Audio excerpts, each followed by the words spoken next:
ماشاءاللہ بہت ہی خوبصورت انداز سے نعت رسول مقبول صلی اللہ علیہ وسلم ہم سب کی خدمت میں پیش فرما رہے تھے حافظ سعد اللہ صاحب۔ ہمارے اس پروگرام کا مقصد چونکہ حضرت مولانا قاری محمد یوسف قصوری رحمہ اللہ کی جو شخصیت تھی وہ خوف خدا، خشیت، للہیت اور تقوی کی اعلیٰ مثال تھی۔ ان کی زندگی اتباع سنت سے معمور تھی۔ تو اس پروگرام کے اندر حضرت کے جو دیرینہ دوست ہیں، پرانے ساتھی، حضرت کے ساتھ تعلق رکھنے والے، ان کو دعوت دی گئی ہے خصوصی طور پر وہ حضرت کی زندگی کے مختلف پہلو پر ارشادات فرمائیں گے، ہمارے سامنے آئیں گے تاکہ ہم بھی اب ان کو اپنی زندگی کا حصہ بنائیں۔ تو حضرت رحمہ اللہ کے دیرینہ ساتھی اور حضرت رحمہ اللہ کے قریبی دوست، خصوصی دوست جو شہر گوجرانوالہ کے جید قاری بھی ہیں، عمدۃ القراء کے لقب سے مشہور ہیں، اب میں ان کی خدمت میں گزارش کروں گا عمدۃ القراء، جید القراء حضرت قاری سلیم اللہ صاحب وہ تشریف لیں اور حضرت رحمہ اللہ کی دینی، ملی اور سماجی خدمات کو خراج تحسین پیش فرمائیں۔ عمدۃ القراء، جید القراء حضرت قاری سلیم اللہ صاحب۔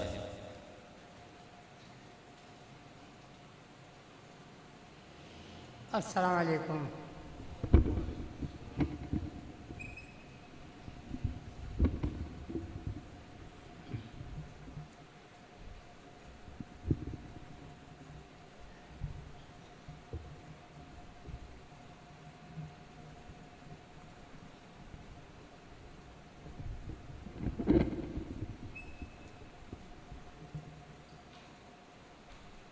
نحمده ونصلي على رسوله الكريم اما بعد فاعوذ بالله من الشيطان الرجيم بسم الله الرحمن الرحيم خيركم من تعلم القرآن وعلمه صدق الله العظيم۔ میرے محترم ساتھیوں، دوستوں، عزیزوں، ان کی ایک عجیب داستان ہے جو ان کا وقت میرے ساتھ گزرا ہے، شاید کسی ساتھ گزرا ہو۔ میں وزیر آباد شبین میں پڑھ رہا تھا، مرکزی مسجد جو مین بازار میں ہے وزیر آباد میں۔ اس کے بعد ایک شبین وہاں ہو رہا تھا مغل آباد میں۔ اور یہ قاری صاحب وزیر آباد میں پڑھاتے تھے ایک مدرسے کے اندر۔ اس مدرسے کا کچھ معاملہ کوئی گڑبڑ ہو گیا تو قاری صاحب ان کو اکیلا چھوڑ کے چلے گئے۔ جو وہاں کے مؤذن تھے ان کو اکیلا چھوڑ کے چلے گئے۔ اب ان کا کوئی آگے نہ پیچھے سہارا نہیں رہا، نہ کوئی تعلق تھا۔ تو اچانک کسی نے بتایا ہوئے یہاں سے قاری صاحب آئے ہوئے ہیں، مدرسہ تفسیر قرآن کے استاد، ہم میرے دوست، ہمارے محتمیم حضرت عصمت صاحب بھی تشریف فرما ہے۔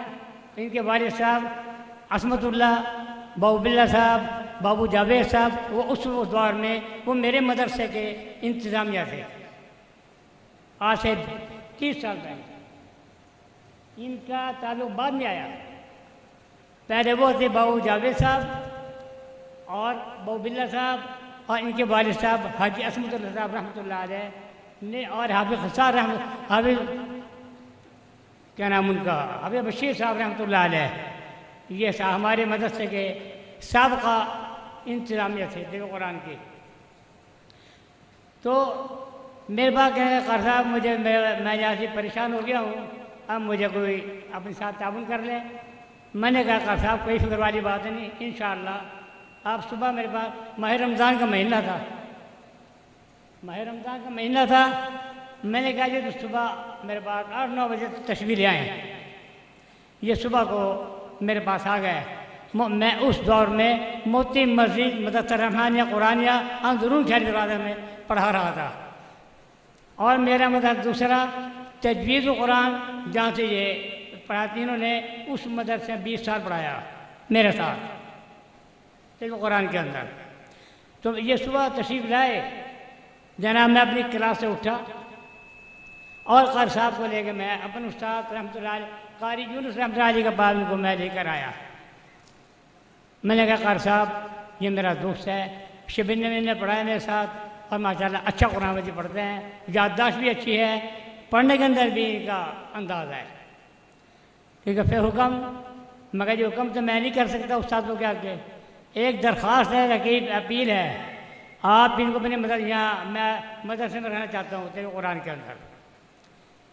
کہ حکم فرماؤ، مگر نہیں، میں تو طالب علم ہوں آپ کا شاگرد ہوں اور خادم ہوں، ان کو 300 روپیہ تنخواہ اور صبح دوپہر شام کا کھانا آپ کے ذمہ ہوگا، اور ان کو کسی بات کی تکلیف نہیں ہونی چاہیے۔ اور یہ کام کہنے سلیم اللہ جو آپ نے فرمایا میرے سر آنکھوں پر، میں کہ ہمیں شرمندہ کریں، اس واسطے یہ میرے دل پسندہ قاری ہے، مجھے اچھا لگا، پڑھنا اچھا لگا۔ شبین میں وزیر آباد، اور میں مرکزی مسجد میں ہر 29 تاریخ کو مرکزی مسجد وزیر آباد جایا تھا تراویح پڑھانے کے لیے، اور ان تراویح میں میرا ایک شرط تھی ان کی کہ یہ سورہ رحمان کے اندر تراویح وطر پوری نماز مکمل سورہ رحمان میں ہونی چاہیے۔ میں کہا انشاءاللہ ہو جائے گی۔ میں کہا کوئی بات، اسی سورہ کے اندر سب فرض بھی آئیں گے، وطر بھی آئیں گے، تراویح بھی آ جائے گی، سب کچھ ہو جائے گا انشاءاللہ۔ یہ وہاں کا معمول تھا اور میری ڈیوٹی تھی۔ ماشاءاللہ یہ صبح کو آئے، اور آنے کے بعد مدرسے میں کلاس ان کو مل گئی، بیٹھ گئے۔ میں کہا جب مجھے اجازت، میں مدرسے جا رہا ہوں۔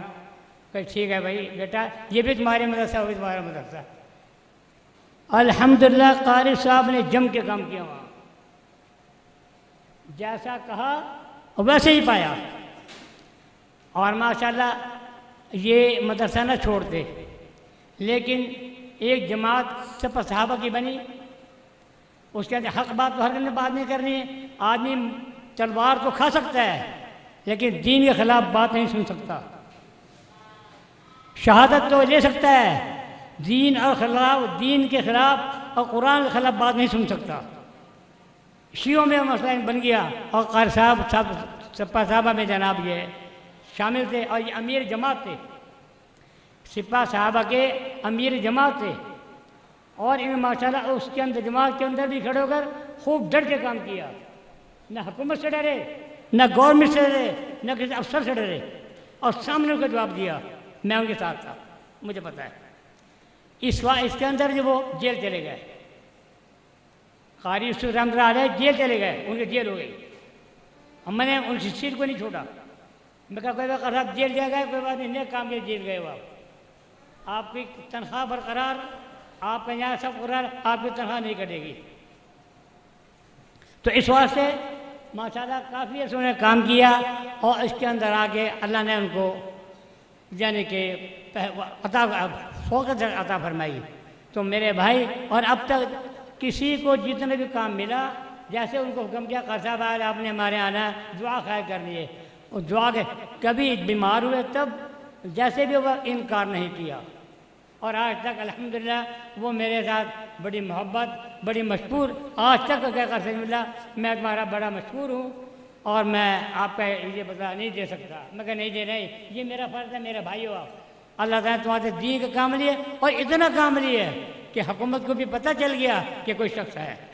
اس بات سے میرے بھائی میں تھوڑی بات کو زیادہ تصور فرمائے، اور ان کے بعد سے جہاں دعا کرتے تھے خدا جانتا ہے پتھر دل بھی رو جاتا تھا، ایسی دعائیں مانگتے تھے، ایسی دعائیں مانگتے تھے کہ ہر عالم نہیں مان سکتا، اور دل سے ایسی رونا، ہر آدمی بھی جب دعائیں ہوتی تھی سارے آش کر کے روتے تھے. اس واسطے اللہ تعالیٰ ہماری ان بات کو قبول فرمائے. اللہ قاری صاحب کو جنت میں اعلیٰ مقام عطا فرمائے, ان کے درجات بلند فرمائے, اور ان کے جو دنیا میں خدمات کی ہیں اللہ تعالیٰ ان کی خدمات کو اپنی باغیں قبول و منظور فرمائے. وآخر دعوانا ان الحمد للہ رب العالمین. السلام علیکم.